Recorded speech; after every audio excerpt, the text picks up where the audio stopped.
Hello, this is the RPG Crawler, and welcome to another Indie Game Friday, where each week I take a look at a different independent computer role-playing game.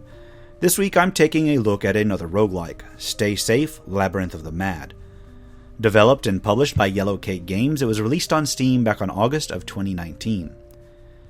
Stay Safe is a relatively simple, albeit challenging roguelike built with controller interface in mind. It features tile graphics, procedurally generated maps, crafting systems, and a fairly customizable playstyle.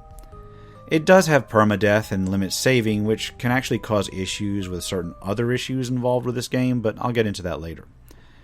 In terms of plot, you are a prisoner at the bottom of a 35-level dungeon. A mysterious figure comes by to unlock the cages that you're in, and it is now up to you to escape. On the initial floor, you can learn more from unconscious guards, although not exactly much more. When you start a game, you are given the opportunity to name your character and then a choice of 4 classes. Each one modifies your basic abilities to suit a certain mode of play. The escapee has no adjustments.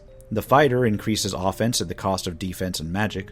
The defender increases defense at the cost of offense and magic, while the mage increases magic at the cost of defense and offense. Once you select a class, you get a random selection of 3 sets of starting gear. Each set has a weapon and 4 random items, which may be healing items, spells, or even additional weapons. Generally speaking, one of the 4 magic items is going to be a scroll to allow use of a spell. If you're not satisfied with the 3 options offered, you can generate an entirely new batch of 3. After selecting one of the sets of starting gear, you are given the intro sequence, which tells you the background of the story that you're in a deep prison, and then dropped into the prison cell at the bottommost level. The cell level allows you to get used to movement and attacks, being populated mostly with easy guards that only act every other turn. The gear you selected with is actually in the chest outside of your cell, and you get a set of prisoner's garb and a random ring to start with. Within the game, you can review your stats.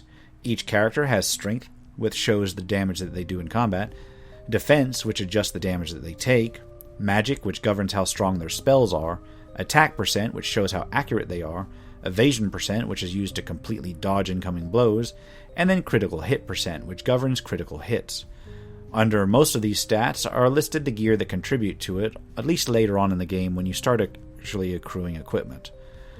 Characters also have hit points that show how close they are to death, MP, which is consumed to cast spells, and experience, which is used to gain levels.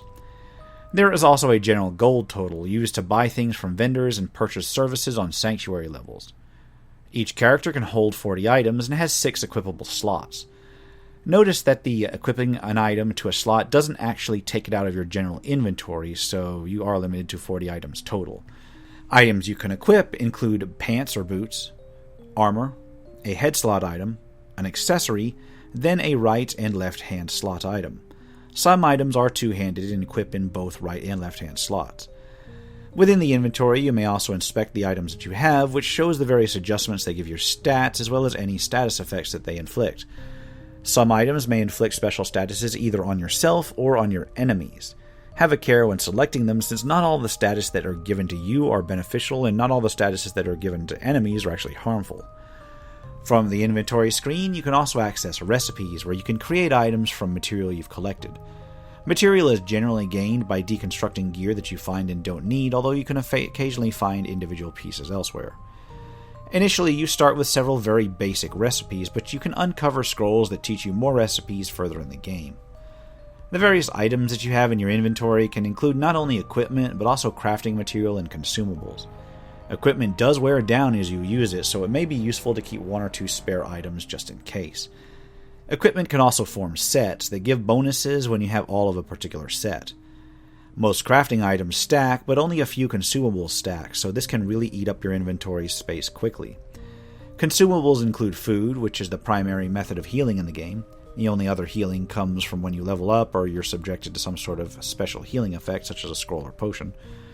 There are potions and other items that can cure various status ailments. Potions don't initially start out identified, and some are actually harmful, so do keep an eye out for those. You can also pick up keys of various sorts, which are used for chests and doors. As you explore the dungeon, you can gain experience not only from defeating enemies, but also for simple exploration, with a large bonus given for fully exploring each level. This does incentivize clearing each map, but fortunately the levels tend to be relatively small, so you can do it relatively quickly. Leveling up does improve your various stats, especially hit points, making you more durable and more readily able to take on the enemies that you encounter. In terms of the interface, the screen is dominated by the view of the map, represented by tiles, with a guide to various hotkeys along the top of the screen. The upper left includes any messages that you generate as you travel through the area, while a mini-map will be placed on an overlay as you explore. Along the bottom, you see your character's name, level, and class, above their experience, and then their hit point total. Above this are the health bars of any enemies that you see, although if you haven't actually beaten one of those enemies before, this is generally just represented by a blank bar with a question mark on it. Beside this is a display of your overall depth in the dungeon, then your equipped items, the amount of space that you have in your inventory, and any item that you've favorited, followed by the floor that you're on. Gameplay is roughly turn-based. You move and then enemies move, although some enemies may take more than one turn to do something. Traps generally trigger in cycles, which are also turn-based, so you can simply wait for a trap to disable itself before passing over it. Enemies are harmed by traps as well, so it can be helpful to position them over a trap while you're fighting them, although the AI will attempt to move them off and have them avoid a trap if they've been harmed by one, or actually if they see the dead body of another enemy that you've already killed on that trap. There are various status afflictions that can be inflicted from attacks, including bleeding, poison, stunning, and more, so it can be helpful to have various equipment to inflict these statuses, or at least to resist them if you expect them to be used on you, and you can generally tell what kind of enemies are going to inflict what if you've had experience with them. Other items that you might find on a level include chests, barrels, and vases that have treasure, as well as various shrines that can generate an item based on input. On some levels, you encounter a champion, which is a duplicate of another player's character. If you defeat them, then you become the champion for that level, and a copy of your character is sent out so that other players can face it when they reach that level, supposedly at least. There's also a sanctuary level every so often where you can interact with various NPCs. One serves as a shop, which can buy and sell items. One will allow you to generate special gemstones, which you can put into items that have sockets. And then one is a smith, where you can repair equipment, especially useful if you have one that you just do not want to lose, as well as socket items into items that you find, although that item actually has to have a gem slot. There's generally also a shrine on sanctuary levels that lets you save the game, and is the only place in which you can actually save. This save is deleted once you resume the game, and it disables the ability to save games once you leave the level, so this maintains that permadeath feel.